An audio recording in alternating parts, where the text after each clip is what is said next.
우리에게 주신 하나님의 말씀은 골로새서 1장 3절에서 8절 말씀입니다.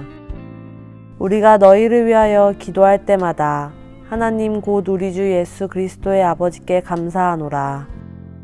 이는 그리스도 예수 안에 너희의 믿음과 모든 성도에 대한 사랑을 들었으며 너희를 위하여 하늘에 쌓아둔 소망으로 말미암음이니 곧 너희가 전에 복음 진리의 말씀을 들은 것이라. 이 복음이 이미 너희에게 이르매 너희가 듣고 참으로 하나님의 은혜를 깨달은 날부터 너희 중에서와 같이 또한 온 천하에서도 열매를 맺어 자라는도다. 이와 같이 우리와 함께 종된 사랑하는 에바브라에게 너희가 배웠나니 그는 너희를 위한 그리스도의 신실한 일꾼이요 성령 안에서 너희 사랑을 우리에게 알린 자니라. 오늘 이 말씀에 많은 은혜 받으시기 바랍니다. 바울의 사역의 중심 도시는 에베소라고 볼 수 있습니다. 바울은 에베소에서 2년여를 머물면서 소아시아 여러 지역에서 온 사람들에게 복음을 전하고 또 복음을 받아들인 사람들에게 더 성숙하고 성장한 리더십으로 자라날 수 있도록 영적인 훈련을 행했던 것을 우리가 보게 됩니다. 사도행전 19장에 보면 바울의 에베소 사역에 대해서 이렇게 기록하고 있죠. 2해 동안 2년 동안 이같이 하니 아시아에 사는 자는 유대인이나 헬라인이나 다 주의 말씀을 듣더라. 이렇게 되어 있습니다. 특별히 골로새는 이제 바울이 직접 방문하거나 또 골로새 교회를 이제 지도한 그러한 기록은 성경에서는 우리가 명확한 증거를 찾을 수 없는데요. 이제 에베소로부터 떨어진 도시이기 때문에 이 골로새서와 에베소가 거리가 있지만 에베소에서 바울이 이제 서원에서 강론하고 또 하나님의 말씀을 해석하고 또 가르친다는 소식을 듣고 아마 몇 사람이 찾아와서 바울에게 배우지 않았을까, 이런 추정은 저희가 쉽게 해볼 수 있습니다. 이제 7절에 보면 이와 같이 우리와 함께 종이 된 사랑하는 에바브라에게 너희가 배웠나니 이렇게 기록되어 있습니다. 골로새 교회는 말하자면 어떤 리더 밑에서 신앙을 훈련했는가 하면 에바브라라는 사역자 밑에서 훈련하게 되었는데, 에바브라를 바울이 아는 것을 보면 바울이 골로새에 직접 가서 신앙을 지도하진 않았지만 에바브라가 아마 에베소에 와서 바울에게 신앙의 지도를 받고 또 훈련을 받고 제자가 되어서 골로새에 돌아가서 자기 살던 곳으로 돌아가서 그곳에서 골로새 교회를 개척하고 또 세우지 않았을까 하는 생각은 저희들이 해볼 수 있습니다. 그래서 골로새 교회 하면 에바브라라는 인물이 이제 지도자로 그곳에서 아마 목회 지도력을 목회자로서 목회를 했겠다 하는 생각을 저희들이 하게 되죠. 에바브라에 대해서는 그는 너희를 위한, 여러분을 위한 그리스도의 신실한 일꾼입니다. 이렇게 기록하는 것을 우리가 볼 수 있습니다. 골로새 1장 이제 인사말이 끝나고 1절과 2절에 3절로부터 8절에 첫 번째 이제 문단인데요. 이 문단에서 보면 골로새 교회가 어떤 교회인지를 알 수 있는 일종의 힌트가 있습니다. 실마리가 있습니다. 6절을 다시 한번 저희들이 읽어볼까요? 이 복음이 이미 너희에게 이르매 너희가 듣고 참으로 하나님의 은혜를 깨달은 날부터 너희 중에서와 같이 또한 온 천하에서도 열매를 맺어 자라는도다.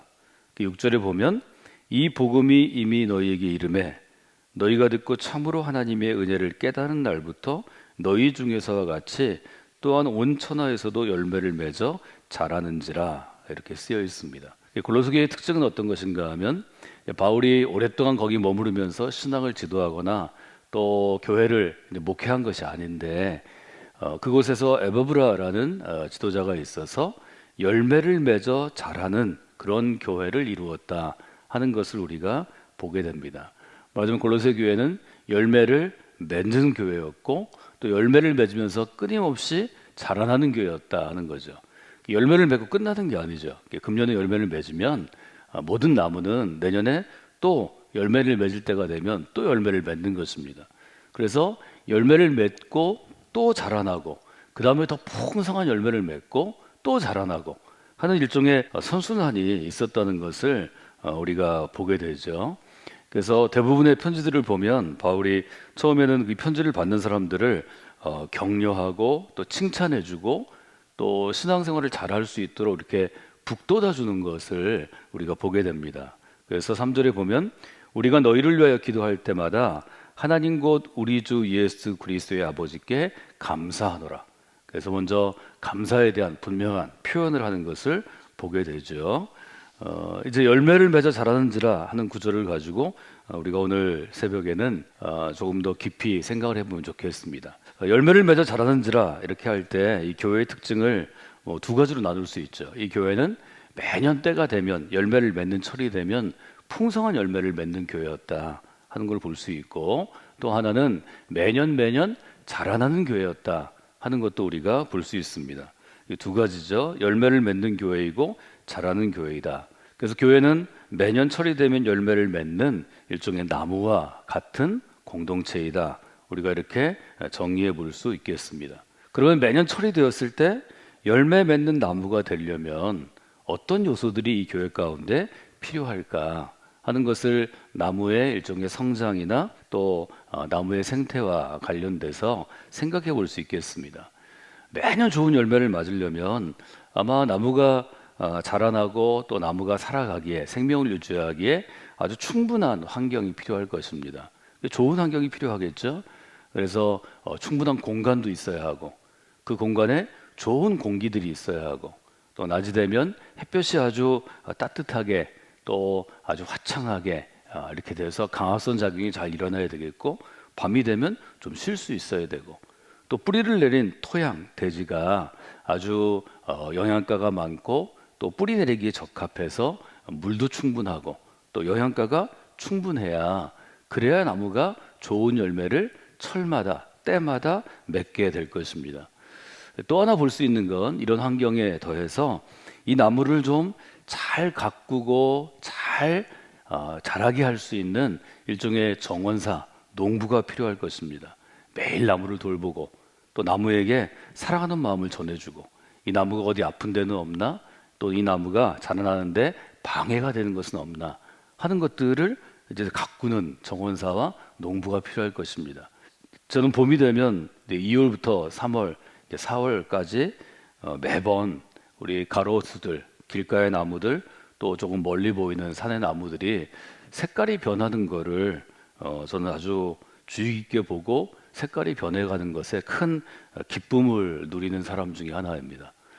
비가 오기 전에 아직 겨울에서 봄나무가 되면 이제 뿌리가 물들을 쭉 빨아 올려가지고 이게 아주 새순이 돋을 때 나무가 너무 예쁘거든요. 거무죽죽 하던 나무가 점점 푸른색으로 또 생기를 찾아가는 모습이 있는데, 그 나무의 크기에 따라, 그 나무의 사이즈에 따라, 그 나무의 영양에 따라 철마다 영양이 공급되는 양이 달라지고 그 나무가 입어야 할 옷도 달라질 것입니다. 말하자면 좋은 교회 공동체가 이루려면 좋은 환경, 우리가 하나님이 주시는 좋은 물과 공기와 햇빛의 환경과 토양의 환경도 있고, 사람이 할 수 있는 좋은 리더십과 리더십의 일종의 안내가 있어야 한다는 것을 우리가 보게 됩니다. 좋은 환경 가운데 자라나면서 골로새 교인들이 어떤 신앙생활을 했는가? 첫 번째 6절에 보면 이 복음이 전해져서 이름에 너희가 들었다 이렇게 되어 있습니다. 복음을 들었습니다. 말하자면 바울이 전한 복음을 에바브라가 듣고 에바브라가 전한 복음을 교인들이 들었습니다. 교회에 자라나는 좋은 환경의 첫 번째 요소는 복음을 듣는 것입니다. 그래서 교회는 예배가 중심이 되었고, 예배는 복음의 선포, 복음의 선포를 우리가 헬라어로 퀘리그마라고 부르는데요, 예수님께서 복음서에 선포하신 복음의 핵심들을 계속 반복해서 우리가 나누게 됩니다. 이 복음의 선포를 반복하다 보니까 교회에 오래 다닌 사람들, 저처럼 60평생을 다닌 사람들은 계속 그걸 들으니까 사실은 좀 식상할 수 있고 습관적으로 될 수도 있는데요, 그때 우리가 주의할 것은 이 복음이 매번 주일, 매주일 그리스도의 복음을 들어도 식상하게 들리지 않고 잔소리처럼 들리지 않고 살아 움직이는 말씀으로, 메시지로 나한테 살아 들어오게 하는 것입니다. 이것은 매우 중요한 것입니다. 여러분들이 아이들에게 믿는 가정에 자라는 아이들은 아주 교회 다니는 것, 또 설교를 듣는 것, 성경 공부하는 게 귀찮을 수 있습니다. 충분히 이해가 갑니다. 여러분이 기도하실 것은 이 아이들이 듣는 데서 끝이지 않고 두 번째 단계, 참으로 하나님의 은혜를 깨달은 날로부터 그 복음 가운데 숨겨진 하나님의 은혜가 깨달아질 때 신앙이 성숙합니다. 이 깨달아지는 은혜가 없으면 신앙이 성숙하지 않습니다. 오랫동안 교회 다녀도 정말 무던하게 10년 전이든 20년 전이든 정말 완악하고 메마르고 험한 상태로 잘 변하지 않는 사람들이 있습니다. 나무 토막 같은 사람들입니다. 정말 볼 때 어떤 때는 굉장히 답답하고 어떤 때는 굉장히 안쓰럽고 불쌍하고 잘 변하지 않는 사람들이 있습니다. 이 사람들의 문제는 뭐냐면 듣기는 듣지만 매주 교회 나와서 예배 가운데 말씀 앞에 서기는 서지만 교인들하고 신앙에 대해서 얘기는 하지만 깨닫지 못하는 어려움이 있습니다. 깨닫는 것은 중요한 것입니다. 하나님이 사람들을 얼마나 사랑하시는지, 또 하나님께서 사람들을 사랑하셔서 사람들에게 사랑을 표현할 방법으로 정말 그리스도를 이 땅 가운데 보내시고 또 그리스도의 고난과 십자가의 못 박힘까지 왜 아들을 내어주셨는지, 그리스도께서는 왜 그 십자가의 길을 받아들이셨는지, 그 이후에 그 십자가 복음을 체험한 바울이나 아니면 예수님의 제자들이 왜 자기의 목숨을 버려서 그리스도를 전하게 되었는지, 이 하나하나의 것들을 깨닫는 것은 매우 중요합니다. 제가 주변에 나무들이 색깔이 변해가는 걸 저희 아이들에게 갈 때마다 얘기합니다. 산이 너무 예쁘지? 색깔이 이렇게 바뀌었지? 아이들이 반응하지 않습니다. 지금은 잘 모를 거예요. 그러나 이 아이들이 어느 날 자연히 산과 나무와 들이 보이기 시작하고 나무가 색깔이 아주 까맣게 죽어 있다가 점점 푸르러져서 아주 연녹색이 되고 그것이 청록으로 바뀌는 걸 보기 시작하면 아마 이 아이들의 인생이 달라질 것입니다. 나무에서 생명의 소중함을 느끼는 것처럼 자기 주변의 사람들로부터 소중함을 느끼게 될 것입니다. 대부분 생명의 소중함을 느끼지 못하던 아이들이 결혼하고 자기 아이를 낳으면 생명의 소중함을 느끼게 된다고 고백합니다. 깨닫는 것은 그것과 같은 것입니다. 여러분 신앙생활을 오래 할수록 하나님의 은혜를 더욱더 깊이 깨닫는 분들이 되시기를 원합니다. 그것이 영적인 깊이가 있는 삶입니다. 열매는 그 깨달음의 토양 위에 그 깨달음이 비료가 돼서 그 깨달음이 우리의 영양분이 되어서 맺혀지는 것입니다. 십자가 복음의 깨달음이 없이는 열매 맺지 못하는 것을 우리가 보게 됩니다. 정리해보면 1단계는 복음을 듣는 단계입니다. 2단계는 하나님의 은혜를 깨닫는 단계입니다. 3단계는 온 천하에서 열매를 맺고 자라나는 단계입니다. 그래서 우리가 이렇게 질문할 수 있겠죠. 우리는 지금 복음을 잘 깨닫고 있습니까? 여러분이 어떤 성도들을 양육하거나 또 소그룹에서 성도들을 돌볼 때 교회 오래 다니는 게 중요한 게 아닙니다. 정말 그리스도인답지 않다면 둘이 있을 때 아주 분명하게 물어봐야 합니다. 그리스도의 십자가 복음을 깨달은 사람이 되었습니까? 듣고 앵무새처럼 입으로 얘기하는 게 아니라 전심으로 깨달았습니까? 정직한 사람은 그 질문 앞에 무너지게 될 것입니다. 대답을 못하게 되는 것입니다. 두 번째는 깨달았다고 얘기하면 그러면 당신의 삶에서 철마다 열매를 맺고 있습니까? 매년 자라나고 있습니까? 복음의 나무가 심겨지면 철마다 열매를 맺는 것이 당연합니다. 건강하면 열매 맺는 것입니다. 건강치 않으면 열매 맺지 못하는 것입니다. 건강하면 자라나는 것입니다. 건강하지 못하면 멈추어 서는 것입니다. 이것이 하나님께서 우리에게 교회를 허락하신 이유입니다. 골로새서가 전하는 복음의 핵심은 어떤 것인가요? 복음은 첫째 무엇으로부터 시작되나요? 예수 그리스도 안에 있는 믿음으로부터 시작된다는 것입니다. 이것은 매우 중요한 것입니다. 4절 한번 읽어볼까요? 이는 그리스도 예수 안에 너희의 믿음과 모든 성도에 대한 사랑이 있는 것을 들었기 때문이라 이렇게 시작합니다. 복음의 시작은 어딘가 하면 그리스도 예수 안에 있는 믿음입니다. 이 골로새가 쓰여지던 그 시절로 돌아가서 골로새 교회를 섬기는 소수의 성도들에게 우리가 물어볼 수 있습니다. 당신의 신앙생활에서 제일 중요한 게 어떤 것입니까? 아마 우리가 그 당시로 들어가서 인터뷰를 한다면 그 당시의 성도들은 뭐라고 대답하냐면 영적인 지식이 중요합니다. 이렇게 대답할 가능성이 많습니다. 왜냐하면 골로새 지역의 복음이 전해질 때 그 지역 가운데 또 소아시아에 교회들마다 유행하던 것은 영지주의였습니다. 나중에 이단으로 정제가 되는데요. 영지주의는 우리가 정말 특별한 신앙인이 되려면, 진짜 그리스도인이 되려면 특별한 영적인 지식이 필요하다고 가르치던 혹은 주장하던 사람들입니다. 특별한 영적인 지식 혹은 신비한 영적인 지식이 필요하다 하는 것이 영지주의였습니다. 예수 그리스도를 믿는 믿음으로부터 우리의 구원은 출발하는 것입니다. 그래서 골로새서는 예수님 플러스 something, 예수님을 아는 것도 중요하고 영지를 가져야 합니다. 이것을 거절하는 책입니다.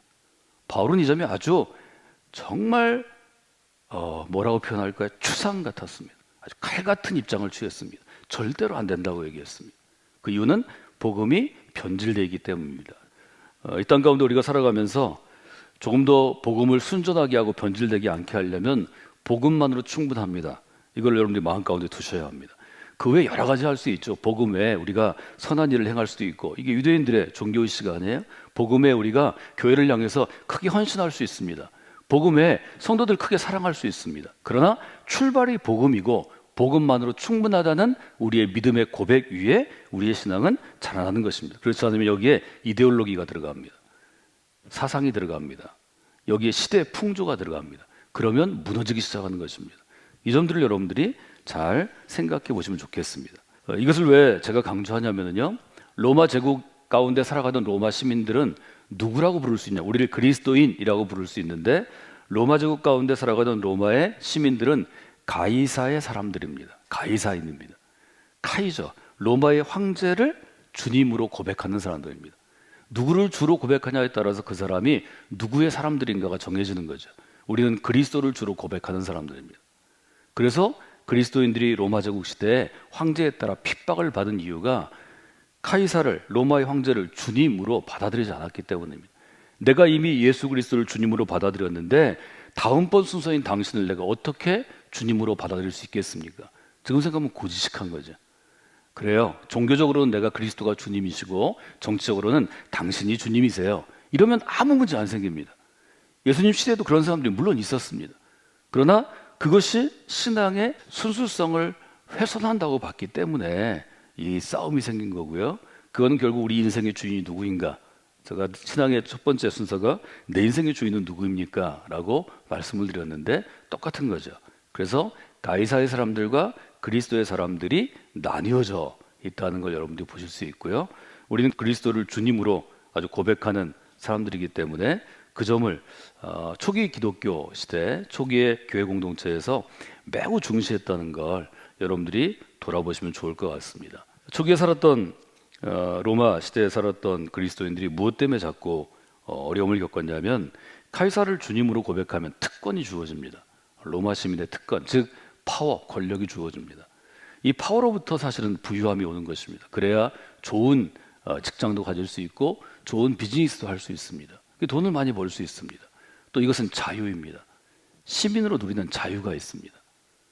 이것들을 거절하고 그리스도는 주님이시다, 이 고백 때문에 많은 그리스도인들이 로마 시민의 특권이나 부유함이나 자유를 포기해야 했습니다. 지금 보면 그것이 아주 좀 굉장히 단순하고 조금 더 뭐라고 그럴까요? 좀 타협하지 않는 어려움이라고 볼 수 있지만, 사실은 그때 그분들이 이 신앙의 일종의 신념을 지켰기 때문에 2000년 동안이나 교회가 이어져 왔다고도 볼 수 있습니다. 지금 시대는 제가 여기서 이 순수함을 지키십시오 이러면 지금의 젊은 사람들이나 또 지금의 40대까지는 그럴 것 같아요. 아유, 그렇게 살 필요가 있나요? 이런 시대가 되었습니다. 그래서 대부분의 우리나라처럼 이제 잘 사는 선진국에서는 교회가 매력을 잃게 되고 젊은 사람들이 교회에서 떠나게 되는 것입니다. 이것은 교회의 잘못이라기보다는 일정 정도 인간이 자기의 삶을 소중히 여기면 내 삶이 너무 소중하기 때문에 포기하는, 이건 예수님 시대도 동일하게 있던 것입니다. 대다수의 로마 시민들이 예수님을 주님으로 고백할 수 없었습니다. 이미 주님이 있었기 때문입니다. 이건 지금도 마찬가지입니다. 이 싸움은 아마 100년 후에도 1000년 후에도 계속될 것입니다. 이것은 아주 근본적인 영적인 전쟁이기 때문입니다. 두 번째로 볼 수 있는 것은 복음은 성도에 대한 사랑이라는 것입니다. 복음의 핵심은 예수 그리스도이신데, 이 예수 그리스도에 대한 사랑과 하나님에 대한 헌신을 배울 수 있도록 하기 위해서 구약에서는 이스라엘이라는 민족 공동체를 주셨고 지파 공동체를 주셨고 우리에게는 교회 공동체를 주셨습니다. 그래서 이 교회 공동체는 성도에 대한 사랑을 서로 실천하고 배워가면서 서로 용납하기도 하고 내 것을 내어주기도 하고 또 내 것을 내어줬지만 그 사람한테 몹쓸 짓 어려운 짓을 당하기도 하고 배신당하기도 하면서 하나님께서 우리를 어떻게 사랑하시는지 또 그리스도는 우리를 어떻게 사랑하시는지를 배워갑니다. 이것은 요한의 공동체 가운데 아주 핵심적인 것인데요. 요한복음과 요한서신은 그렇게 써 있죠. 요한복음 13장입니다. 새 계명을 너희에게 주노니 서로 사랑하라. 내가 너희를 사랑한 것 같이 너희도 사랑하라. 너희가 사랑하면 모든 사람이 너희가 내 제자인 줄 알지라. 이것이 이제 성도에 대한 사랑입니다. 성도의 사랑을 제일 잘 보여주는 골로새 교회 가운데 예는 빌레몬서에 있습니다. 이 골로새 교회 가운데 리더 중에 평신도 리더 중에 한 사람이 빌레몬인데요. 이 집에 노예였던 오네시모가 어떤 일이든지 좀 문제를 일으키고 도망치죠. 도망쳐서 로마에 갔는데 바울을 다시 만나게 됩니다. 바울로부터 은혜를 받고 그는 그리스도인이 되었습니다. 바울은 그 한 사람 살리기 위해서 빌레몬에게 간절한 편지를 쓰죠. 이것이 우리에게 남아있는 빌레몬서입니다. 거기 1장 한 장으로 된 짧은 편지에 이렇게 되어 있습니다. 내가 갇힌 중에 낳은 아들이 있는데 그가 오네시모입니다. 오네시모가 전에는 당신에게 무익하였으나 쓸모없는 사람이었으나 이제는 나와 당신에게 유익한 쓸모있는 사람이 되었습니다. 내가 그를 다시 돌려보냅니다. 그는 나의 마음을 준 사람입니다. 신복이라고 표현합니다. 이후로는 이 사람을 노예처럼 대하지 말고 종 이상으로 사랑받는 형제로 대해주기를 원합니다. 이 오네시모를 보내면서 바울이 쓴 것입니다. 교회 공동체가 있는 곳에서는 어디나 어렵고 힘들고 신분적으로 어울릴 수 없는 사람들이 서로 형제와 자매가 되는 놀라운 역사가 있었습니다. 그래서 우리는 교회 안에서 어떤 선교단체에서 남자를 형제로 여성을 자매로 표현하는데 이것은 공동체라는 의미입니다. 길게 설명은 제가 하지 않겠지만 하나 더 있는 복음의 요소 핵심은 복음은 하늘에 쌓아둔 소망이라는 것입니다. 여기 지금 4절과 5절에서 저희가 봤는데요. 5절에 보면 너희를 위하여 하늘에 쌓아둔 소망으로 말미암음이니 세 가지를 할 수 있죠. 복음은 그리스도에 대한 믿음에서 출발합니다. 이 복음의 출발의 믿음이 성도들에 대한 사랑으로 확장됩니다. 그리고 우리가 살아가면서는 하늘에 소망을 쌓아두게 됩니다. 성경은 사람들 두 분류로 나오죠. 땅에 보물을 쌓는 사람과 하늘에 보물을 쌓는 사람이 있죠. 예수님은 보물을 하늘에 쌓아두라고 도전하십니다. 여러분 기억하시는 복음서 중에 마태복음 6장에 이렇게 되어 있죠. 너희를 위하여 보물을 땅에 쌓아두지 말라. 거긴 좀슬고 동록, 쇠가 녹쓰는 동록이 있고 도둑이 구멍을 뚫고 도둑질한다. 그래서 보물을 하늘에 쌓아두는 게 좋다. 거기는 좀이나 동록이 해하지 못하고 도둑도 구멍을 뚫지도 못한다. 그래서 너희들은 복음을 하늘에 쌓아두고 너희 마음이 있는 곳에 그 보물이 있는 곳에 너희 마음이 있다. 이것이 예수님이 아주 일종의 재물에 대한 설교의 아주 핵심 중의 하나입니다. 복음의 사람은 말하자면 하늘의 소망을 쌓아둔 사람들입니다. 그래서 여러분들이 골로새서를 통해서 열매를 맺고 자라는 사람이 되려면 세 번째로는 하늘의 소망을 자꾸 쌓는 사람이 되어야 되겠다. 이렇게 여러분들이 생각하시면 좋을 것 같습니다. 복음의 사람들은 하늘의 보물을 쌓습니다. 오늘 하루 여러분들이 하늘의 보물을 쌓는 그런 귀한 분들이 되시기를 주님의 이름으로 축원해 드립니다.